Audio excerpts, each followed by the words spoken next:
आप सोच सकते हैं क्या हुआ होगा। आप यकीन नहीं मानोगे, उन 5-6 वर्करों की मैनेजर को सुबह लाश मिली, और वो भी किस कंडीशन में, सेम वैसी जैसे शांति की मौत हुई थी।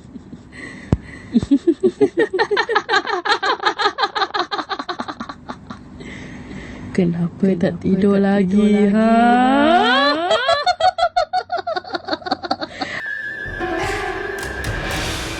हेलो दोस्तों, तो कैसे हैं आप सब। स्वागत है आपका एक और सच्ची और डरावनी घटना में। दोस्तों, आज की कहानी जितनी सच्ची है ना, उतनी ही डरावनी भी है। और आपको यकीन नहीं होगा ये कहानी सुनने के बाद कि जिसने हमें ये कहानी बताई है वो आज भी इस दुनिया में मौजूद है। क्योंकि उस टाइम पे अक्सर जिस इंसान के साथ वैसी घटना हुई वो भगवान को प्यारा हो गया। लेकिन मुंबई में रह रहे 35 साल के मदन आज भी इस दुनिया को अपनी आंखों से देख रहे हैं। तो चलिए चलते हैं कहानी की तरफ।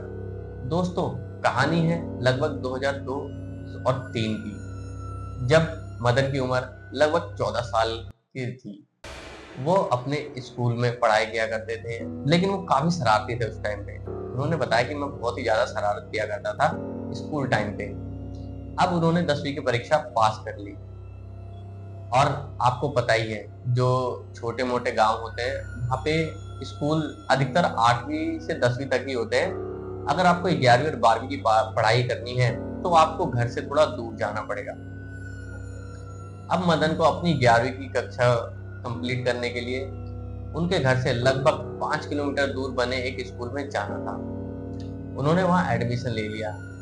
उस टाइम गांव में इतना गाड़ी घोड़े का फैसिलिटी वगैरह नहीं थी, तो पैदल ही लोग आया जाया करते थे। जो मदन के घर से स्कूल तक का रास्ता था उसमें एक फैक्ट्री पड़ती थी, जो कि देखने में ही पता चलता था कि सालों से बंद होगी। वहां फैक्ट्री के बगल, गेट के बगल में जो थोड़ी बहुत जगह होती है ना, आपने देखा होगा कि फैक्ट्रियों में बड़े बड़े गेट होते हैं, उनके बगल में थोड़ी बहुत सी जगह होती है जिससे फैक्ट्री के अंदर थोड़ा बहुत दिखता है। उस फैक्ट्री में जो थोड़ी बहुत जगह से अंदर देखने पे जो दिखता था ना, वो सिर्फ मशीनें और मशीनों पे लगा जंग, जो कि साफ चीख चीख के बोलता था कि ये फैक्ट्री काफी टाइम से बंद है, काफी सालों से बंद है। मदन जब भी स्कूल से घर और घर से स्कूल जाता, उस फैक्ट्री के सामने लगभग 3-4 मिनट जरूर खड़ा होता। और जब भी वो उस फैक्ट्री के सामने खड़ा होता तो उसका सर भारी हो जाता। उसे ऐसा लगता कि कोई फैक्ट्री में से उसे बुला रहा है। लेकिन मदन उसकी तरफ ना जाते हुए अपने घर और स्कूल की तरफ बढ़ जाया करता था। जैसे तैसे करके मदन ने 12वीं पास कर ली। मदन के जो पिताजी थे वो रिक्शा चलाया करते थे।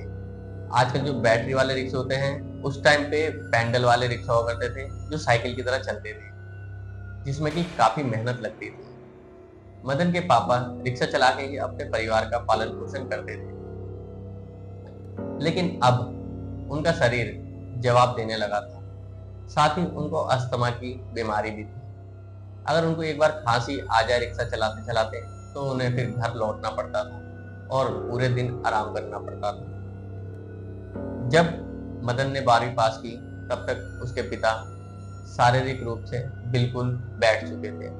अब मदन की मम्मी ने कहा, बेटा घर की जिम्मेदारी अब तुझे ही संभालनी है, तू अब बड़ा हो गया है। और अक्सर आपने देखा होगा गांव में 12वीं के बाद तो नॉर्मल लोग कमाने ही लग जाते हैं। 12वीं के बाद फैमिली को संभालना पड़ता है, और लगभग गांव में शादी भी जल्दी करवा दी जाती है।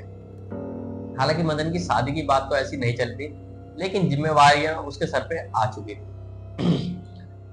अब मदन नौकरी ढूंढने लगा, लेकिन गांव में आपको पता ही है नौकरी तो मिलना बहुत ही ज्यादा मुश्किल होती, क्योंकि वहां कोई फैक्ट्री वगैरह थी नहीं। एक जो फैक्ट्री थी वो बंद पड़ी थी। अब मदन ने तय किया कि मैं शहर चला जाऊंगा। लेकिन शहर जाने से पहले पूरे गांव में हल्ला फैल गया कि वो जो फैक्ट्री है जो काफी टाइम से बंद पड़ी थी, वो अब चालू हो रही है। किसी फॉरेनर के लोगों ने उसे लीज पे लिया है और उसे दोबारा शुरू करने वाले हैं। मदन भागता हुआ अपने घर की तरफ गया। उसने मम्मी को बोला, अरे मम्मी खुशखबरी। मम्मी उसकी बाहर आई। उसने बोला, मम्मी वो फैक्ट्री ना दोबारा चालू होने वाली है और मैं उसमें ही काम करूंगा। उसकी मम्मी ने उसे डांट के चुप करवा दिया और बोला अंदर आ चुपचाप, ज्यादा तेज बोलेगा तो वो यहाँ भी आ जाएगी। मदन को अजीब सा लगा। मदन ने बोला यहाँ भी आ जाएगी? कौन आ जाएगी माँ? मदन की माँ ने उसे अंदर बुलाया और बोला इस बात को ज्यादा तेज मत बोल, तुझे पता नहीं है वहां का क्या वहां पे क्या हो रखा है और वहां आखिर लोग क्यों नहीं जाना चाहते।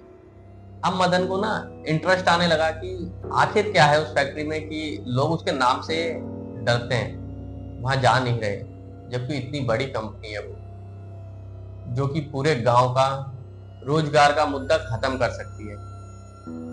उसने अपनी मम्मी से कहा मम्मी बताओ ना आखिर क्या बात है। उसकी मम्मी ने कहा जानने की जरूरत नहीं है और वहां नौकरी करने की भी जरूरत नहीं है, तुझे शहर जाना था ना, तू शहर जा।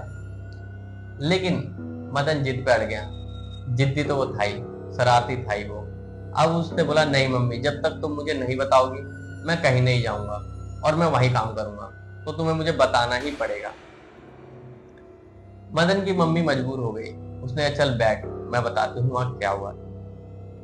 वो दोनों बैठे। मदन की मम्मी ने बताया कि लगभग 20-25 साल पहले वो एक बहुत बड़ी फैक्ट्री हुआ करती थी, जिसमें कि आसपास के गांव के ज्यादातर लोग काम किया करते थे और अपना परिवार संभाला करते थे। उसी फैक्ट्री में एक औरत काम करती थी, जिसकी उम्र लगभग 25-26 साल की रही होगी, जिसका नाम शांति था। शांति जब एक दिन काम कर रही थी, उसका हाथ मशीन में आ गया और धीरे धीरे उसकी पूरी बॉडी, मतलब पूरा शरीर उस मशीन से पार हो गया। अब आप सोच सकते हो कि अगर किसी का शरीर मशीन से पूरा पार चला जाए तो उसकी कंडीशन क्या होगी, उसके शरीर कैसा होगा। जान तो उसकी उसी टाइम निकल गई थी। उसकी बॉडी जो देख रहा था ना, वो डर के मारे ना सो ना पाए, ऐसी उसकी बॉडी हो गई थी उस टाइम पे जब वो मशीन से पूरी निकली थी। हालांकि इसमें शांति की गलती नहीं थी, गलती थी मैनेजर की, जिसने कि मशीनों को टाइम टू टाइम रिपेयर नहीं करवाया था, उसका मेंटेनेंस नहीं किया था। इस तरह से शांति की उसी फैक्ट्री में मौत हो गई और वो मौत बहुत ही खतरनाक थी, बहुत ही दर्दनाक थी। मौत के बाद लगभग 2-3 महीने बीतने के बाद जब वर्कर वहां नाइट में काम करते थे तो उन्हें कुछ परछाई सी नजर आने लगी। परछाई के साथ साथ धीरे धीरे कुछ दिन बाद बाहर से चीखने चिल्लाने की आवाज आने लगी, तो कभी पायल की आवाज आने लगी। वर्कर बाहर भाग के जाते देखने के लिए तो वहां कोई दिखता ही नहीं। वो जैसे ही अंदर आते दोबारा से वो आवाज चालू हो जाती। इससे वहां के मजदूरों में काफी डर पैदा हो गया था और वहां से धीरे धीरे लोगों ने काम छोड़ना चालू कर दिया। एक दिन जब नाइट में कुछ वर्कर जो बच गए थे वो काम कर रहे थे, लगभग 25-30 वर्कर बचे होंगे, वो काम कर रहे थे। उनमें से ही एक वर्कर जब उसी मशीन में काम कर रहा था जिस मशीन में शांति की मृत्यु हुई थी, तो उसने देखा अचानक से कि शांति उसी मशीन के पास खड़े होके रो रही है। उसकी आंखें फटी रह गई उसको देख के।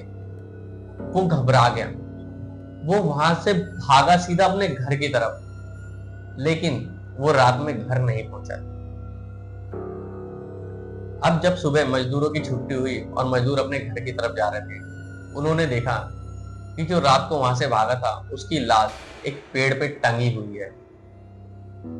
उन्होंने पूरे गांव में हल्ला मचा दिया, पूरे गांव वाले वहां आए, उन्होंने देखा, उन्होंने पूछा मजदूरों से आखिर क्या बात है, ये हुआ कैसे। मजदूरों ने बोला कि हमें भी नहीं पता, ये अचानक से रात को वहां से भागा फैक्ट्री से और सुबह हमने आके देखा तो इसकी ये हालत थी। अब लोगों में डर और ज्यादा बैठ गया। गांव के लोग उस फैक्ट्री से और ज्यादा घबराने लगे, क्योंकि कहीं ना कहीं गांव के लोग इस मौत को उससे रिलेट कर सकते थे जो सिचुएशन उस टाइम पे वहां चल रही थी। अब गांव में डर बढ़ता जा रहा था। उस फैक्ट्री के नाम से ही लोग घबराने लग जाते थे, नौकरी के लिए साफ मना कर देते थे। उस कंपनी से धीरे धीरे सारे वर्कर निकल गए। अब उसमें कुछ चुनिंदा वर्कर बचे थे, लगभग 5-6 के वर्कर के आसपास इतने ही लोग बचे थे, जो कि एक नाइट में काम कर रहे थे। उस नाइट के बाद जब सुबह मैनेजर उस कंपनी में गया, आप सोच सकते हैं क्या हुआ होगा। आप यकीन नहीं मानोगे, उन 5-6 वर्करों की मैनेजर को सुबह लाश मिली, और वो भी किस कंडीशन में, सेम वैसी जैसे शांति की मौत हुई। इतना सुनने के बाद मदन के पैरों तले जमीन खिसक गई, उसके रोंगटे खड़े हो गए। उसकी माँ ने यह भी बताया कि उस दिन जब वो कंपनी में ताला लगा, उस दिन के बाद से वो कंपनी आज तक नहीं खुली, और जब भी उसके सामने से कोई जाता आता है या कोई उसे रुक के देखता है तो उसमें से एक आवाज आती है जो कि सिर्फ उसे ही सुनाई देती है, जिसमें कि कंपनी के अंदर से उसे कोई ऐसा लगता है जैसे कोई बुला रहा है। और जो भी उसके पास जाता है समझ लो उसका मरना तय है। मदन के पसीने छूट गए ये बात सुनते ही।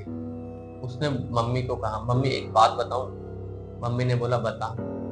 उसने बोला जब मैं स्कूल आया करता था मेरे साथ ऐसा ही हुआ करता था। उसकी माँ घबरा के उसको पकड़ के सीने से लगा लिया। उसने बोला पागल है क्या तू? अब गांव के लोग आप जानते हो कितना इन सब चीजों को मानते हैं। वो तुरंत मदन को लेके पास ही के मंदिर में गई जहां पे पुजारी रहा करते थे, जो कि काफी पहुंचे हुए पुजारी थे। उनको सिद्धि प्राप्त। उन्होंने बताया पंडित जी मेरे बेटे के साथ ऐसा ऐसा हुआ है। पंडित जी ने मदन के सर पे हाथ रखा, कुछ मंत्र पढ़े और एक ताबीज दिया और बोला बहुत शुक्र है भगवान का कि तू आज जिंदा है। उसने बोला ऐसा क्यों?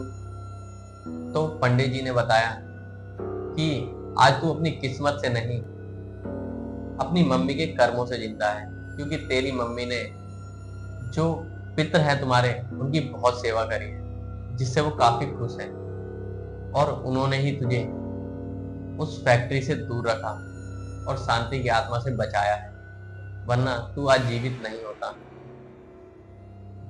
इतना कहकर पंडित जी ने उन्हें एक भभूत दिया और ताबीज वगैरह देके घर भेज दिया।